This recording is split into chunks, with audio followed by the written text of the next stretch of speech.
Olá, sou a professora Tatiane Duarte, coordenadora do Núcleo de Práticas Jurídicas aqui da Uniswan. E hoje nós temos um bate-papo sobre educação em e para direitos humanos com a professora Júlia Tadeu. E eu vou pedir para a professora Júlia se apresentar. Olá, eu me chamo Júlia Tadeu, atuo na Escola de Licenciaturas da Uniswan, estou há 20 anos nessa casa e há 35 anos na área de educação. Hoje nós vamos falar um pouco sobre educação em e para direitos humanos. Vou bater um papo aqui com a professora Tatiana, que é minha companheira aqui nessa instituição, e temos como objetivo trazer para vocês algumas noções da importância de direitos humanos, para direitos humanos e direitos humanos, na educação, na contemporaneidade. Para dar prosseguimento ao nosso papo, é importante nós destacarmos que falar de direitos humanos é muito amplo, muito importante e na Sim. formação dos educadores é essencial.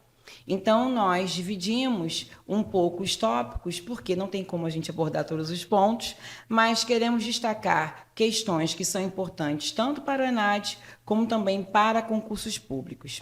Começando então, professora Júlia, nessa importância dessa formação, a gente começa a falar um pouquinho dessa origem, da origem então dos direitos humanos. Claro que a gente não vai conseguir fazer um recorte lá desde o início, mas vamos colocar como ponto então a Declaração Universal dos Direitos Sim. Humanos.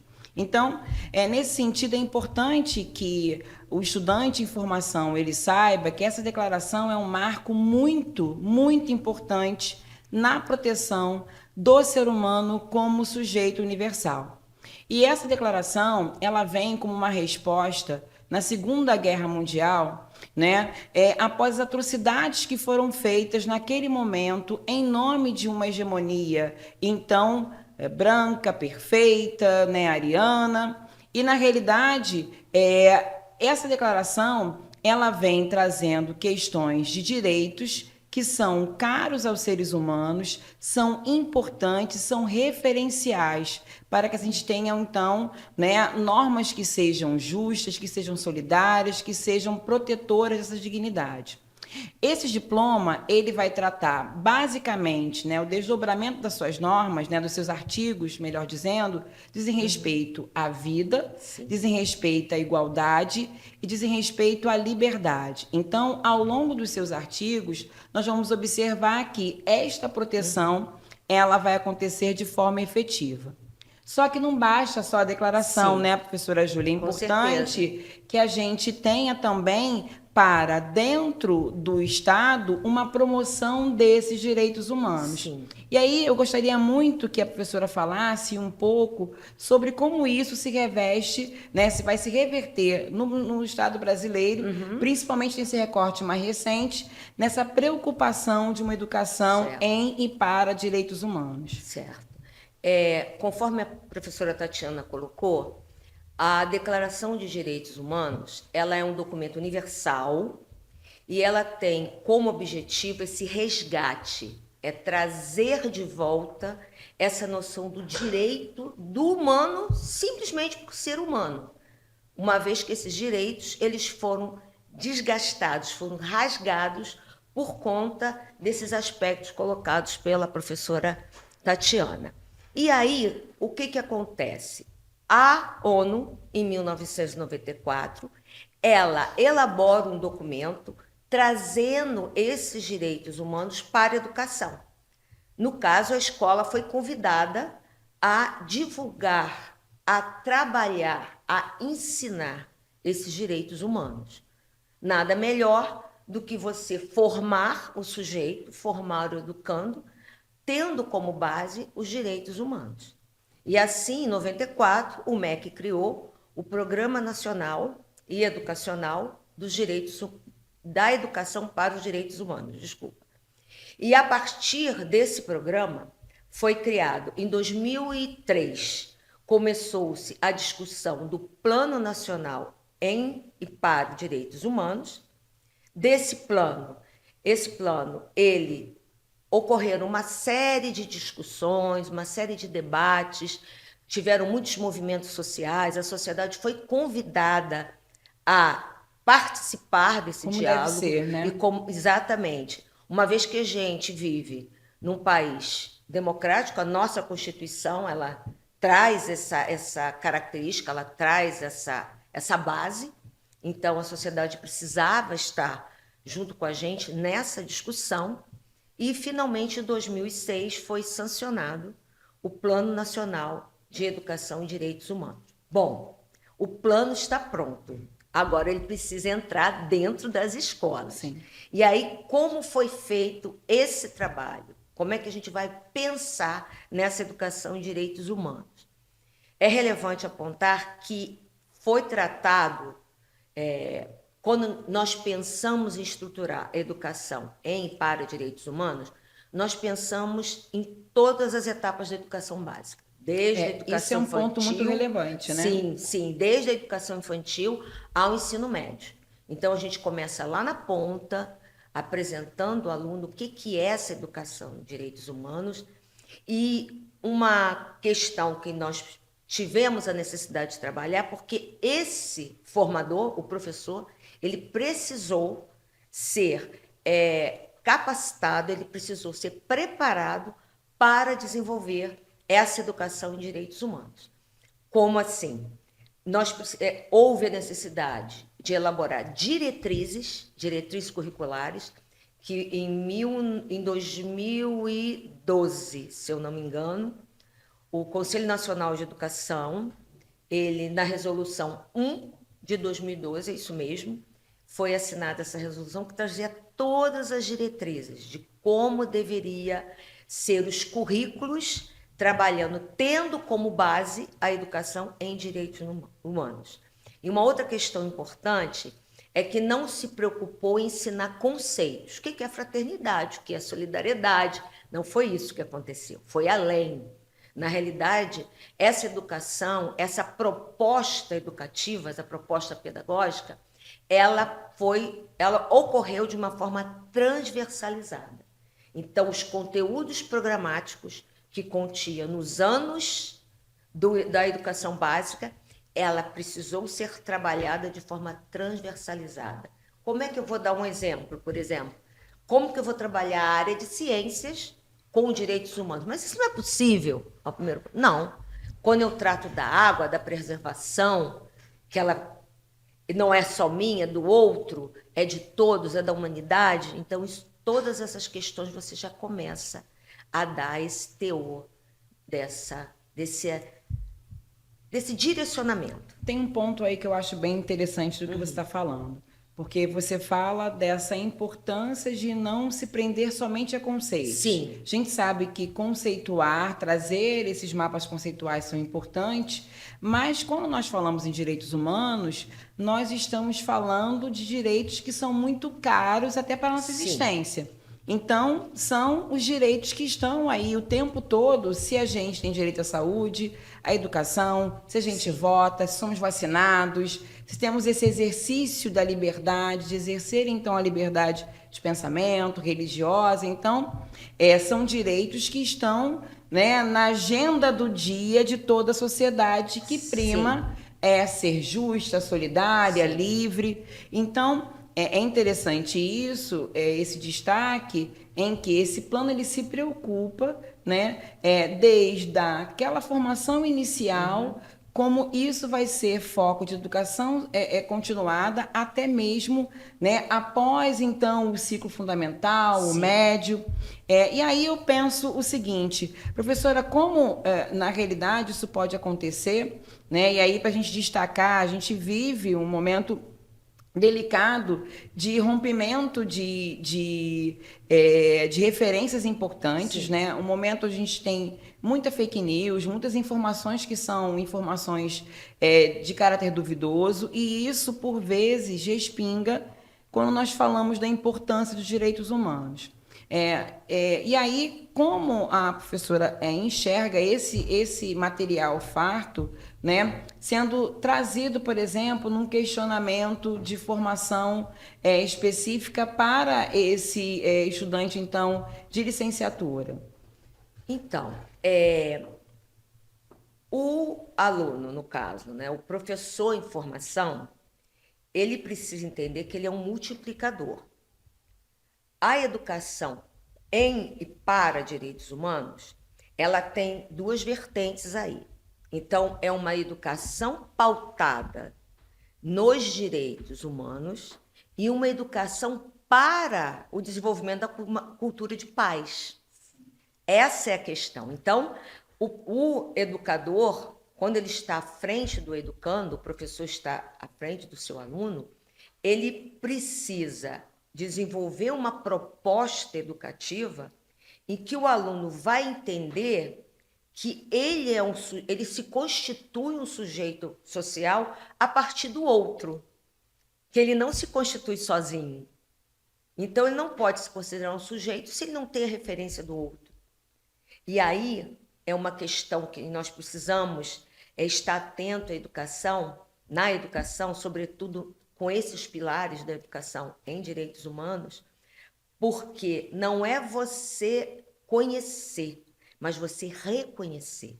Você precisa reconhecer as diferenças para que você reconheça o outro. E aí, essa educação em direitos humanos, ela é pautada na diversidade, na diferença. Porque a educação em direitos humanos, ela é baseada, ela é fundamentada em valores humanos, em valores sociais, em valores fundamentais, que compõem esses direitos humanos como todos, valores sociais, fundamentais, etc. A educação é um direito social, né, professora? A Constituição Federal, no artigo 6, ela afirma isso, que ela é um direito social. E aí, o professor precisa exatamente trazer esse viés na sua prática. Então, ele precisa ser um mediador dessa nova visão de sociedade, de mundo, de humanização, vamos colocar assim. E as fake news? Aí você me perguntou as fake news. As fake news pode ser, inclusive, material de trabalho do professor. O professor pode utilizar esse fake news exatamente para mostrar os efeitos que esse fake news tem, como ela vai de encontro e não ao encontro dessa proposta de uma educação buscando uma cultura de paz e assim. Principalmente hoje, quando o professor ele disputa muito com as narrativas que estão no entorno, que nem sempre são narrativas verdadeiras. Então, você tocou num ponto que eu acho que é bem importante nessa questão da educação, né, para direitos humanos, que é o reconhecimento da diversidade, né, de que nós somos diversos. E isso vai também indicar que teremos alguns marcadores que vão diferenciar. Excelente. Né? Então, quando a gente pensa nesses marcadores sociais de diferença, como gênero, a questão da raça, a questão, né, também que envolve a questão de classe, que envolve ser uma pessoa com deficiência, temos as questões que podem gerar as vulnerabilidades que são regionais. Então, a gente sabe que essas questões, elas, se não forem postas e reconhecidas, a tendência é que a gente não reconheça essas pessoas como sujeitos que às vezes estão em situação de vulnerabilidade ou até mesmo de hipervulnerabilidade. E aí, pensando nessa educação formal, como nós falamos, né, que vai estar nessa escala, desde então dos períodos iniciais até a educação superior e depois dela também, né, e depois quando você pensa, né, no que está após então a graduação, como você percebe que o educador também ele pode, na educação não formal, né, naquilo que a família vai participar, daquilo que os agentes sociais também vão participar, né? Como o educador ele pode ser essa bússola, né? Pode ser esse referencial no sentido dessa promoção. O que ocorre? O professor, o aluno licenciado, quando ele se habilita, ele é habilitado para a educação formal e para a educação não formal também. E aí a importância da educação não formal, e assim ela dialoga com a formal, é relevante, é muito importante que elas caminhem juntas.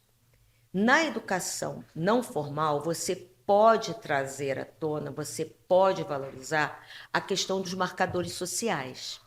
Por quê? Porque a educação não formal também é uma educação não sistematizada, mas ela é mais livre. Você pode contextualizá-la, você pode atender uma demanda específica. Então, por exemplo, se atualmente a gente sabe que aqui no entorno da nossa universidade a gente vem vivendo uma série de conflitos, violência, etc. Então, eu, enquanto educadora não formal, eu posso desenvolver um projeto dentro da comunidade para trabalhar exatamente essa questão da violência. E como ocorre essa violência, como eu posso evitá-la, como é que eu vou lidar com o meu outro nessa questão da violência. Por quê? Porque essa violência que eu vivo é que eu reproduzo. Eu vou reproduzir para o meu próximo. Então, eu preciso, de uma certa forma, como educador, como licenciado, como futuro professor, eu preciso buscar mecanismos, por meio da educação não formal, para frear ou auxiliar na vivência com essa situação, porque, infelizmente, a educação ela não salva o mundo, ela colabora com o mundo, ela contribui. Então, eu vou colaborar enquanto licenciado, eu vou ajudar esse sujeito a aprender a lidar com isso, não multiplicando, acolhendo, afetando, porque o educador ele afeta, e você pode escolher o tipo de afeto que você quer possibilitar o outro, não é? Sim. Então você pode trazer o afeto da afetividade, do acolhimento, e você pode afetá-lo negativamente. Perfeito. Então, o educador, o licenciado, o futuro professor, ele precisa entender que ele é um influenciador. E nós estamos precisando, a nossa sociedade precisa dos verdadeiros influenciadores. E o professor, eu acredito que hoje ele precisa ter essa meta também. Ele precisa usar os meios de comunicação, os meios tecnológicos, para ser um influenciador na vida do seu aluno, na sociedade, enfim. É muito importante, é tão interessante como esse papel da gente, ele cada vez mais tem sido requisitado, Sim. porque, de fato, estamos nesse mundo de tantas informações, a gente precisa de influencers, né? Que efetivamente possam proporcionar, não digo na questão só de valores, mas também de propagar, né, aquilo que está dentro de uma sociedade que seja uma sociedade livre, justa, respeitosa, né, que esse exercício da liberdade seja utilizado sem propagação de liberdade de ódio, né? A liberdade de pensamento não é liberdade de ódio, né? E o Sim. educador ele tem esse papel é fundamental, né, como também aquele que participa para Sim. que a gente consiga essa mudança social. Sim. Mas, continuando, pensando nos documentos para esse estudante, eu falo de referências mesmo, de documentos principais, Sim. né, ligados então ao Ministério da Educação, Sim. ligado então a essa promoção. Né? O Certo. que você pode indicar para a gente como documentos importantes para que esse nosso estudante ele possa ter contato, ele precisa, na realidade, ter contato, ele precisa dominar. Sim. Principalmente quando a gente fala, né? Nós vamos falar daqui a pouquinho, na perspectiva depois dele ser avaliado. Sim. Né? Então, que Sim. documentos que são importantes para que ele tenha contato? Então, o professor, ele precisa primeiramente saber que existe um documento que foi elaborado pela ONU em 1994, em que ele traz a versão dos direitos humanos para a educação. Então, é o primeiro documento que ele precisa ter como referência. A partir desse documento, foram criados outros documentos. Por quê? Porque o documento por si, ele não vai fazer a coisa acontecer. Então, eu preciso dos desmembramentos desse documento original. Em 96, foi lançado pelo MEC o Programa Nacional da Educação em Direitos Humanos. A partir desse programa, surgiu o Plano Nacional de Educação para e nos Direitos Humanos. Esse documento, esse Plano Nacional, as suas discussões iniciaram em 2003, ele foi sancionado em 2006, E ele traz todo o encaminhamento, toda a estruturação, formação de professores, os vieses que o professor deve seguir, como deve ser organizada essa matriz curricular, os valores que devem respaldar essa educação. Então, todas essas informações, eles estão ali no Plano Nacional de Educação. Esse Plano Nacional de Educação para os Direitos Humanos, ele teve como referência a Constituição Federal, no artigo 6, que fala sobre os direitos sociais, e a nossa LDB, Lei de Diretrizes e Bases da Educação Nacional, 9694/96, que ela também dá ênfase, ela apresenta como deve ser desenvolvida, trabalhada, ampliada a educação em e para os direitos humanos. Então, na realidade, além desses documentos citados, também sempre está se atualizando. Sim, né? sim. Porque a gente Obrigada, tem aí professora. movimentos, né? Que podem trazer algumas Sim. mudanças, que podem trazer algumas atualizações, né? A gente vive num mundo que ele é muito tecnológico, então esses avanços, né? Ocorre muito rápido. Ocorre muito rápido, então é preciso que estejam atentos a essas alterações. E aí a gente chega já no momento, já pensando numa parte final da nossa conversa, que é justamente a gente pensar das dicas para esses alunos, principalmente no que diz respeito a como essa cobrança ela pode acontecer, né? Então a gente sabe que é um conteúdo muito importante, um conteúdo que pode ser cobrado para além, né, das avaliações internas da instituição, mas pensando em exame do ENAD, né, pensando em concursos. E aí, quando a gente pensa no ENAD, eu gosto muito do exame, eu acho que é um exame que ele, de fato, ele vai analisar o aluno ali, o seu estado em relação a como ele vai fazer a aplicação daqueles conhecimentos, as habilidades, Concordo então, plenamente. né, ao longo dessa construção dessa maturidade então acadêmica, a gente vai perceber, nós falamos bastante da declaração, mas que as questões de formação geral, por exemplo, que vão ser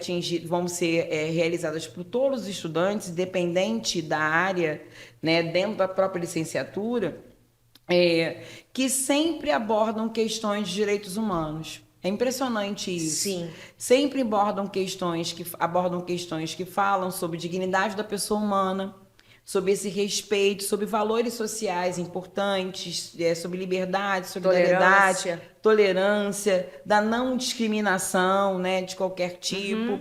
Então, a gente percebe que dentro desse exame, normalmente as questões de formação geral, elas trazem questões que envolvem o respeito da dignidade da pessoa humana.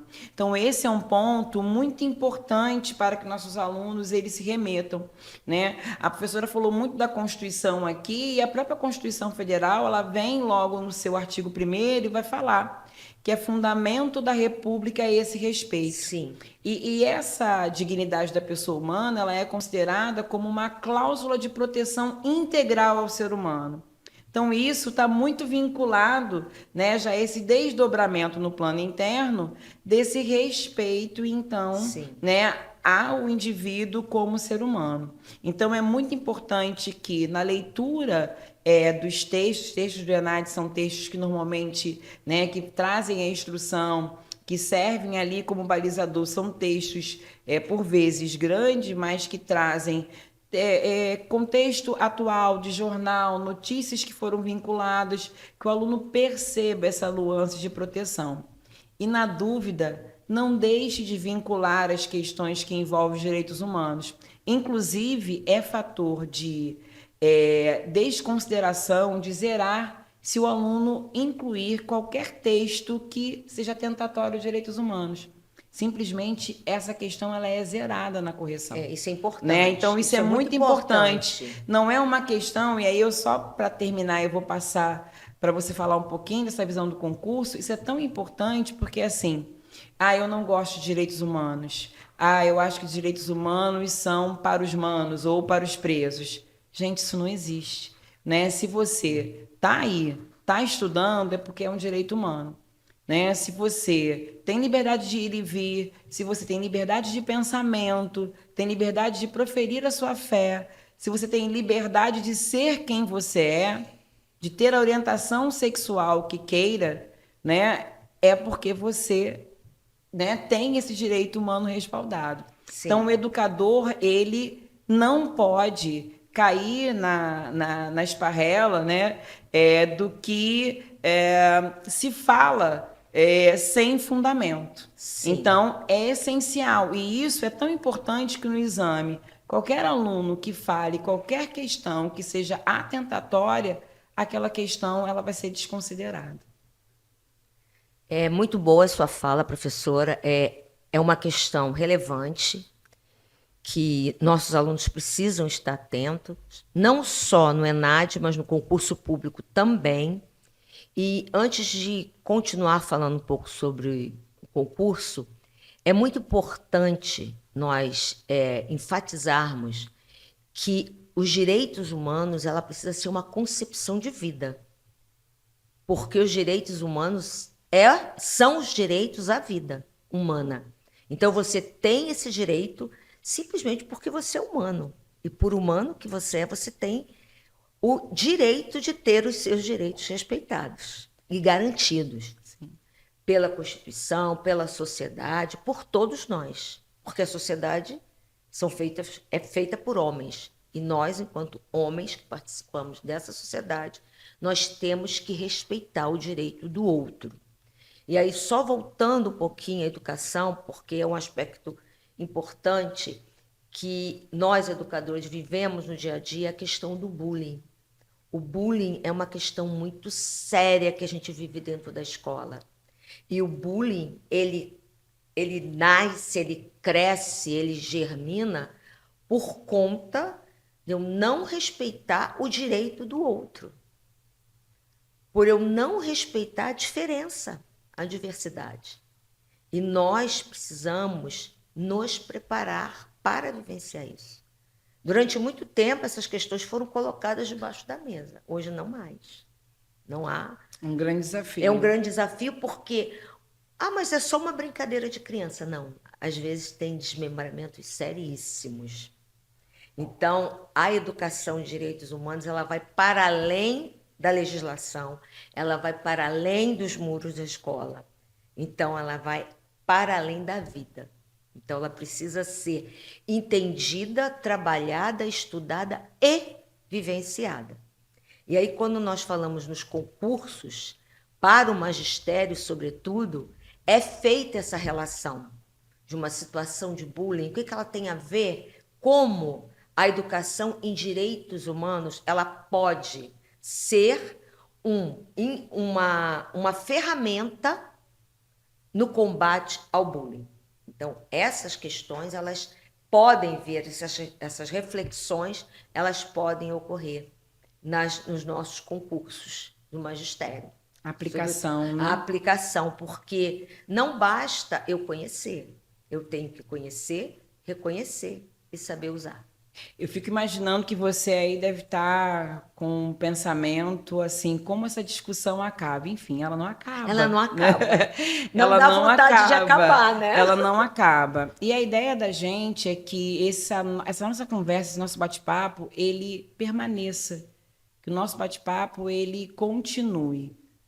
E pensando nisso, nós preparamos e estará na descrição desse episódio uma série de dicas, textos, legislações, filmes, algumas sugestões, vídeos para que vocês possam continuar essa conversa e principalmente refletir sobre esses questionamentos e outros que virão sobre educação em e para direitos humanos. Professora Júlia, muito obrigada. Imagina, professora, eu que agradeço a oportunidade. E eu agradeço muito a oportunidade da escola, né, de ter sido convidada para participar. E a gente espera que você não pare por aí e não deixe de assistir os outros episódios e também acessar a descrição do nosso episódio com as sugestões que preparamos carinhosamente para vocês.